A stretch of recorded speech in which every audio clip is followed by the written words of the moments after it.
मित्रों नमस्कार, मैं विनय त्रिपाठी इस चलचित्र में आप सबका स्वागत करता हूं। कल अर्थात 5 अगस्त 2024 सोमवार के दिन एक खबर निकल कर आई और तत्काल जो जनमाध्यम हैं उनमें फैल गई और वह खबर थी बांग्लादेश में तख्ता पलट। और जो यह चित्र आप देख रहे हैं यह बांग्लादेश के जो पूर्व निर्माता बांग्लादेश के निर्माता हैं जिन्हें बंगबंधु के नाम से जाना जाता है, जिन्हें बांग्लादेश के राष्ट्रपिता के नाम से जाना जाता है, उनके सिर पर जो बांग्लादेश के उपद्रवी युवा हैं वे खड़े हुए हैं और उनकी मूर्ति को तोड़ रहे हैं।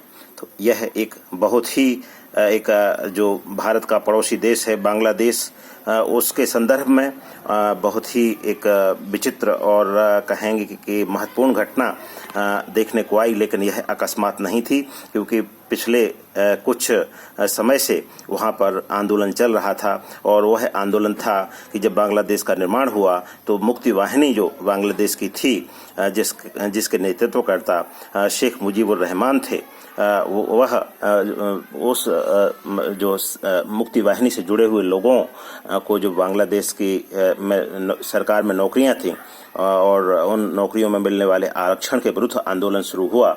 लेकिन वह आंदोलन निरंतर आगे बढ़ता रहा और अंत में जो वहाँ पर शेख हसीना यानी जो मुजीबुर रहमान हैं, उनकी जो पुत्री थी प्रधानमंत्री, उनको अपने पद को छोड़ना पड़ा और अपने देश को भी त्यागना पड़ा। और महत्वपूर्ण बात यह है कि जो पड़ोसी देश होते हैं, पड़ोसी देशों में यदि उथल पुथल होती है तो वह न तो पड़ोसी देश के हित में होती है और न ही मूल देश के हित में होती है, जिसमें उथल पुथल हुआ करती है। मित्रों, जब कहीं उथल पुथल होती है तो वह अराजकता स्वयंभू नहीं होती, प्रायः स्वयंभू नहीं होती, उसके पीछे विदेशी शक्तियां भी रहा करती हैं।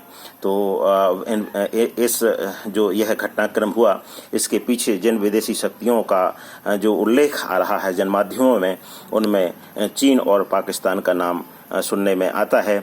जैसे आप जानते हैं कि चीन की नीति भारत को चारों तरफ से घेरने की है और वह जो भारत के पड़ोसी देश हैं उनमें क्रमशः जो अपना जो वर्चस्व है वह स्थापित करता हुआ चल रहा है। चाहे वह नेपाल हो, चाहे वह बांग्लादेश हो, चाहे वह बर्मा हो, चाहे श्रीलंका हो, चाहे आपका पाकिस्तान हो, इन सभी देशों के माध्यम से वह भारत को जकड़ना चाहता है। और इस जकड़न का उसका जो उद्देश्य है वह उद्देश्य है कि किस तरह से जो भारत है, भारत को व्यापारिक क्षति पहुंचाई जाए, भारत को राजनीतिक क्षति पहुंचाई जाए। और यही कारण है कि वह इन देशों को आर्थिक और तकनीकी सहायता देने के लिए तत्पर रहा करता है। तो मित्रों, जो अभी शेख हसीना जी को अपना देश छोड़ना पड़ा, उन प्रधानमंत्री आवास में जो आंदोलनकारी हैं उन्होंने जो उपद्रव किया, उससे पहले ही वे अपने देश से निकल चुकी थीं और वहाँ की देश की वायुसेना के विमान से ही वहाँ से निकली। और जैसा कि आप लोग जानते हैं कि भारत और जो बांग्लादेश का निर्माण है उसका बड़ा घनिष्ठ संबंध है और बांग्लादेश के साथ भारत के जो संबंध हैं वो बहुत ही अच्छे रहे हैं। और जो शेख हसीना की पार्टी है उससे भी भारत के संबंध अच्छे रहे हैं। तो यह एक बहुत महत्वपूर्ण जो घटनाक्रम है वो हुआ और इस घटनाक्रम में जो भारत का पक्ष है वह जैसा होना चाहिए वैसा ही है, क्योंकि उन्होंने अपने हित की जो पार्टी है उसके नेता को शरण दी और वे यहाँ पर आई।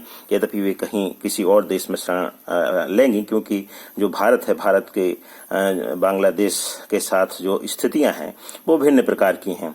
यद्यपि उन्होंने आग्रह भी ऐसा नहीं किया। और आप जानते हैं कि जो भारत के समय जो मुख्य सुरक्षा सलाहकार हैं डाभोल जी, उनकी जो नीति है जो उनका अपना जो पकड़ है अजीत डाभोल जी का, वो वह भी बहुत ही महत्वपूर्ण है। और उन्होंने जो समाचार निकल के आ रहे हैं कि बड़ा महत्वपूर्ण निर्णय लेते हुए जो हिंडन हवाई अड्डा है, जो वायुसेना द्वारा सुरक्षित है, नियंत्रित है, उस पे जो विमान आया शेख हसीना जी का, वहाँ उस पे उनको जो विमान है वह उतरा और वे पूरी तरह से भारत में सुरक्षित अपने आप को अनुभव कर रही हैं। मित्रों, इस चलचित्र में जो मैं ध्यान दिलाना चाहता हूं, क्योंकि बहुत सारी बातें जो संचार माध्यम है उनके माध्यम से आप जान ही रहे हैं, लेकिन इस चलचित्र के माध्यम से मैं यह आपको बताना चाहता हूं कि जो बांग्लादेश है, बांग्लादेश का निर्माण भारत के जो प्रयासों से भी आप कह सकते हैं, क्योंकि जो 1971 का युद्ध हुआ था, उस 1971 के युद्ध में जो महत्वपूर्ण परिणति हुई थी वह बांग्लादेश के रूप में ही हुई थी। उस युद्ध की समाप्ति और भारत ने उस देश में विजय प्राप्त की थी। और जैसे आप इस समाचार देख रहे हैं, द हिंदुस्तान टाइम्स का समाचार है, मुजीब टेक्स ओवर बांग्लादेश, और वे बांग्लादेश के जो हैं वो निर्माता के रूप में प्रतिष्ठित हुए थे। आज मेरे पास बहुत सारी पुस्तकें खुली हुई हैं। इस पुस्तक में जो मैं आपको दिखा रहा हूं, तत्कालीन प्रधानमंत्री जिनके नेतृत्व में यह कार्य हुआ था, भारतीय सेना ने बहुत ही उत्कृष्ट भूमिका निभाई थी, उनका एक कथन मैं आपको उल्लेख कर रहा हूं, श्रीमती इंदिरा गांधी का। आप जैसे देख रहे हैं, मैंने कहा था कि ये शरणार्थी अपने घर पुनः लौटेंगे, हम मुक्ति वाहिनी और बांग्लादेश की हर तरह से सहायता करेंगे।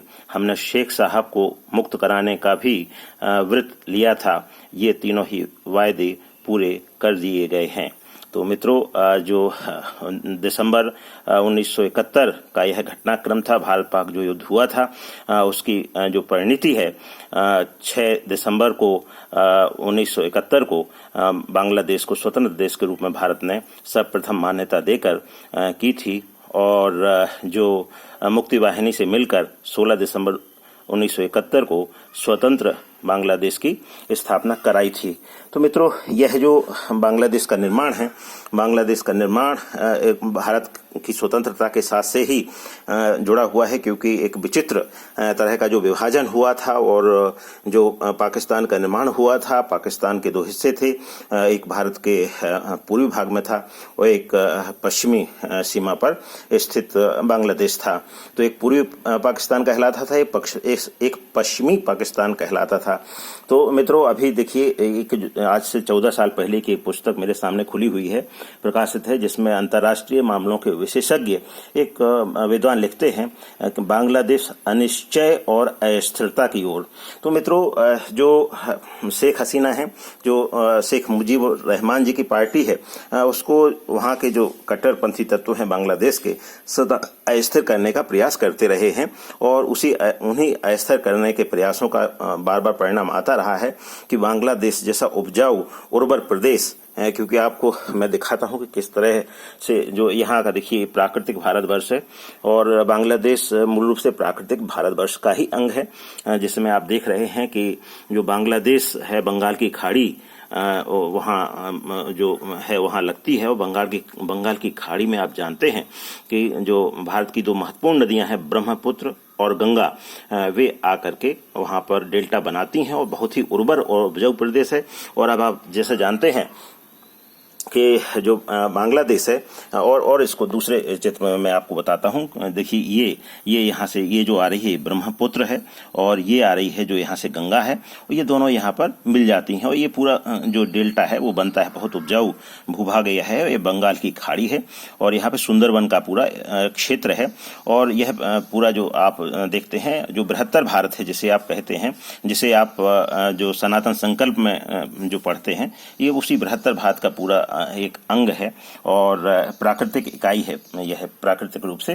तो यह एक महत्वपूर्ण क्षेत्र है। और अभी वहां पर जो गैस के भंडार मिले हैं और जो गैस के भंडार की खोज हुई है, उस खोज के कारण यह क्षेत्र और महत्वपूर्ण हो गया है। और इस कारण से जो अंतर्राष्ट्रीय रुचियां हैं इस क्षेत्र में बढ़ गई हैं। तो ये देखिए, आपको यहाँ दिखाता हूँ, ये अपना जो भारत है, ये पश्चिम बंगाल आप यहाँ देख पा रहे हैं, और ये अपना झारखंड है, ये छत्तीसगढ़ है, ये उड़ीसा है, और ये अपना ये बांग्लादेश है जिसकी राजधानी ढाका है। हाँ, और ये अपने जो पूर्व के प्रदेश हैं, जो पूर्व के ये 7 राज्य हैं, ये अपना जो ये सिक्किम है, ये नेपाल है, और ये भूटान है। तो ये ऊपर चीन पड़ता है, ये बर्मा पड़ता है, यहाँ ये बर्मा है, और ये जो अपना बंगाल की खाड़ी है हिंद महासागर में, बंगाल की खाड़ी, जैसे बंगाल की खाड़ी आप लिखा हुआ देख रहे हैं, ये उड़ीसा के तट पे, समुद्री तट पे भुवनेश्वर आप लिखा हुआ देख रहे हैं। तो मित्रों, ये है जो बांग्लादेश है, बांग्लादेश की जो सीमा है आप देख रहे हैं कि भारत के लिए इतना महत्वपूर्ण क्यों है, क्योंकि बांग्लादेश की सीमा 3 ओर से पूरी, ये देखिए, ये पूरी भारत से लगी हुई है सीमा है, और जो चौथा जो ये बर्मा से भी थोड़ी सी लगी है, लेकिन उसके बाद समुद्र से ये लगी हुई है। और भारत के जो संबंध हैं, जो सुरक्षा संबंध हैं बांग्लादेश से, वह भी बहुत घनिष्ठ और मित्रतापूर्ण है, और यही जो अंतर्राष्ट्रीय क्षेत्र के जो नियंता हैं उनको बात खटकती है। तो मित्रों, यह जो अनिश्चितता और अस्थिरता है, यह अकस्मात नहीं है, और यह अनिश्चितता और अस्थिरता एक, जिसे कहें आप, अंतर्राष्ट्रीय प्रयासजन्य है। लेकिन मित्रों, यह बांग्लादेश हमारा पड़ोसी देश है, उसके सभी वासियों के प्रति सद्भावना व्यक्त करते हुए मैं इस चलचित्र में इतना ही कहूँगा कि वहाँ के जो हिंदू निवासी हैं उनके प्रति वहाँ का जो मुस्लिम समुदाय है सद्भावना बरते, और सभी लोग मिलकर के अपने देश की उन्नति के लिए प्रयास करें, लोकतंत्र की स्थापना करें। मित्रों, इस चलचित्र में इतना ही। मैं विनय त्रिपाठी आप सबको नमस्कार करता हूँ। स्वस्थ रहें, मस्त रहें, आनंद में रहें।